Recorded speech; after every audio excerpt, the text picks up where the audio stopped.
আসসালামু আলাইকুম। আমি আজকে কপি ভাজি করতেছি। আর কপি দিয়ে এই যে কপি মূলা বেগুন দিয়ে ঝোল। আর হলো পাতিলের অবস্থা খারাপ, এইটা ঝোল, এই মাছ ঝোল করব আজকে। তো আমি রান্না করতে থাকি। রান্না দেখাইলে আপনারা তেমন একটা দেখেন না, আমি ওই জন্য রান্না দেখাচ্ছি না। আমি কি কি রান্না করতেছি সেটা দেখাচ্ছি। আমি প্রতিদিন তো এই কথাই বলি যে আমি কি কি রান্না করতেছি সেটাই দেখাই।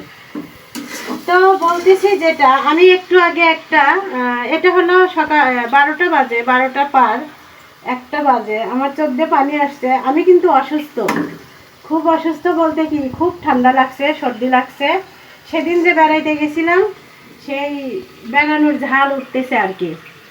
তো আমি যেটা বলতেছি যে এখন ঘরে বসেই আপনি কি কাজ করতেছেন, কি রান্না বান্না করতেছেন, কি ঘরের যে লাইফ স্টাইলটা, এটা দেখিয়ে কিন্তু ঘরে বসে টাকা ইনকাম করতে পারেন। তো আমার কথা হলো, ঘরে কেউ বসে না থেকে সবাই কাজে লেগে পড়েন, কাজে লেগে পড়েন, লাভ আছে। আমার মানে কথাটা কেমন জানি হচ্ছে, ঠান্ডা লাগছে তো এই কারণে। তো যাই হোক, যারা স্বাবলম্বী হতে চান, আর নয় ঢাকা, একটু আগে আমি একটা ভিডিও আপলোড করলাম, আর নয় ঢাকা একটা পেজ থাকলেই লক্ষ লক্ষ টাকা ইনকাম করতে পারবেন। তো এটা সত্য কথা। আমি ঘরে বসে টাকা ইনকাম করতে পারতেছি, আপনারাও করেন। আর একই মেসেজ আমি বারবার দিচ্ছি, কারণ একটা মেসেজ থেকে অনেক মানুষ উপকৃত হবে।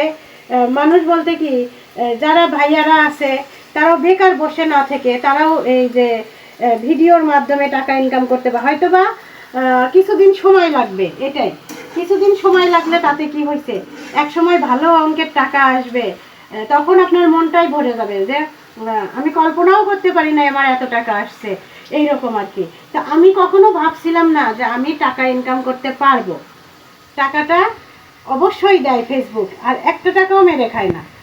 তো ব্যবসার চেয়েও ভালো, ঠিক আছে, ব্যবসায় তো তাও লস আছে, লাভ আছে, কিন্তু এইটাতে লাভ আছে, লস নাই।